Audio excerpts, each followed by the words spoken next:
De Aristóteles a Spinoza, corpo e alma ou matéria e forma?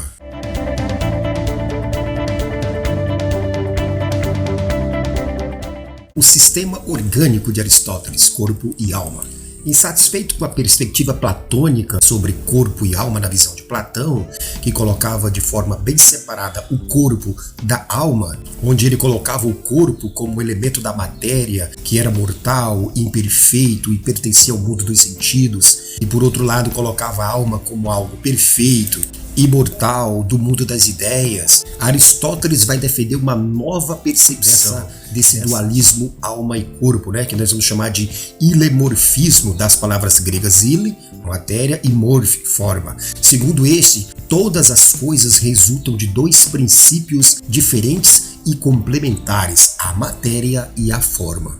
Para Aristóteles, matéria e forma são duas realidades inseparáveis. A matéria é aquilo de que a coisa é feita, a forma é o que faz com que a coisa seja aquilo que é, e no caso do ser humano, o corpo físico é a matéria, enquanto a forma é a dada pela alma. Mais do que em Platão, essas duas realidades são inseparáveis, embora ele as considerassem distintas. E segundo Aristóteles, uma só pode agir em conjunto com a outra. O sistema orgânico de Aristóteles. Essa concepção de Aristóteles pode ser chamada de orgânica porque a alma é aquilo que anima o corpo e lhe confere movimento, mas está totalmente integrada a ele. Assim, para Aristóteles, corpo e alma formam um sistema orgânico. E ele dá os exemplos. Um movimento físico, como levantar a mão direita, é realizado pelo corpo, possibilitado pela ação da alma, que é responsável pelo movimento. Um pensamento também é uma ação da alma, mas só pensamos porque somos seres corpóreos. Portanto, para Aristóteles, não há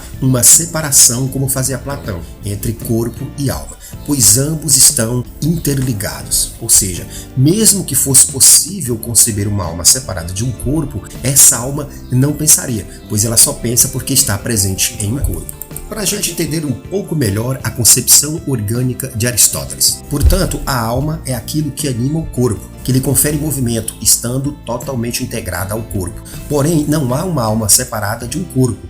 Essa alma não pensaria sem o corpo. De modo que corpo e alma formam um único sistema orgânico. De maneira que podemos concluir que ocorre sim um avanço em relação ao dualismo de Platão, corpo e alma. Em Aristóteles é alma mais corpo que formam um sistema orgânico. Mesmo assim, em Aristóteles, a alma continua sendo o recheio do corpo, pois é ela que lhe dá o movimento e a ação. Depois de Platão e Aristóteles, vamos ver o que Spinoza nos fala sobre corpo e mente. Mas antes disso, é importante a gente ver como essas reformulações se deram na Idade Média, Como as ideias de Platão e Aristóteles sobre o corpo e a alma passaram por ressignificações na Idade Média. Na Idade Média, sob a influência do pensamento cristão, essas ideias de Platão e de Aristóteles foram retomadas, mas passaram por uma reelaboração. Vários filósofos se dedicaram a reler a filosofia antiga segundo os preceitos do cristianismo. Os dois filósofos mais importantes da Igreja serão Santo Agostinho, no século IV, e São Tomás de Aquino, no século XIII. Assim, Santo Agostinho vai desenvolver a filosofia patrística no século IV e no século XIII, São Tomás de Aquino vai desenvolver a filosofia escolástica, que será a filosofia ensinada nos mosteiros e nas universidades medievais. É a partir da leitura de Platão e Aristóteles que os filósofos da Igreja vão introduzir uma nova ideia no pensamento cristão sobre o corpo. Eles vão introduzir na teologia cristã um novo entendimento sobre o corpo, que vai ser considerado fonte de pecado e lugar de pecado. Uma vez que foi de acordo com a tradição cristã que por meio do corpo o ser humano pecou e perdeu o paraíso. Portanto, cabe à alma, expressão da pureza divina, a função de controlar os desvios do corpo. Então, passando pela concepção dualista de corpo e alma de Platão, seguida pela concepção orgânica de corpo e alma de Aristóteles, passando pela filosofia da Igreja, onde o corpo é fonte e lugar de pecado e a alma lugar de pureza, e cabe à alma salvar o corpo, chegamos a Spinoza, um filósofo holandês do século XVII, que vai desenvolver uma concepção não dualista sobre essa relação corpo e alma. Com Spinoza vai surgir essa nova visão, que é diferente da visão dualista. Ele vai compreender o ser humano como corpo e alma inseparáveis. Esse filósofo não utiliza mais a palavra alma, ele prefere a palavra mente. Para ele, mente e corpo são uma coisa só. Quando nos referimos ao pensamento, os chamamos de mente, e quando se trata da matéria, a chamamos de corpo. Mas um não pode ser concebido sem o outro. Aqui nesse slide nós podemos fazer uma comparação entre a concepção dualista cristã e a concepção não dualista de Spinoza. Contrariando a tradição filosófica da Igreja de mais de 2000 anos, Spinoza elaborou uma concepção não dualista do ser humano. Com essa posição, ele nega que a mente prevaleça sobre o corpo, e como um e outro são a mesma coisa, nem o corpo pode obrigar a mente a pensar, nem a mente pode forçar o corpo a agir.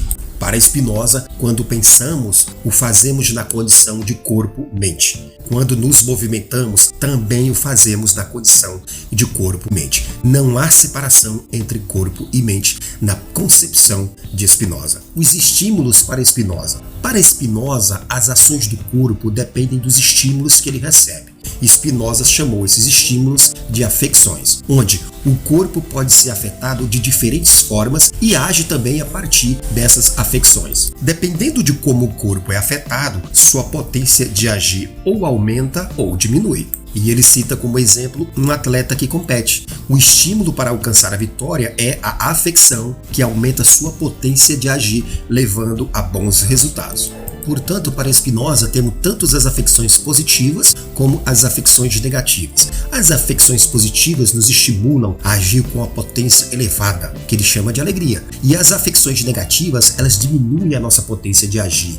É a energia da tristeza. Quando ficamos decepcionados com algo e nos sentimos abatidos, temos pouca vontade de fazer qualquer coisa. Nossa potência de agir se reduz. Para entendermos melhor as afecções de Spinoza, como corpo e mente são uma coisa só, Spinoza denomina o aumento de potência de alegria. E quando ocorre a diminuição da potência, ocorre a tristeza. Portanto, para Spinoza não faz nenhum sentido pensar no corpo como uma porção da matéria que tem um recheio, que é uma mente ou uma alma, que nos faz ser o que somos, que nos dá uma identidade. Não há um recheio diferenciado do resto do corpo. Ele é o próprio recheio.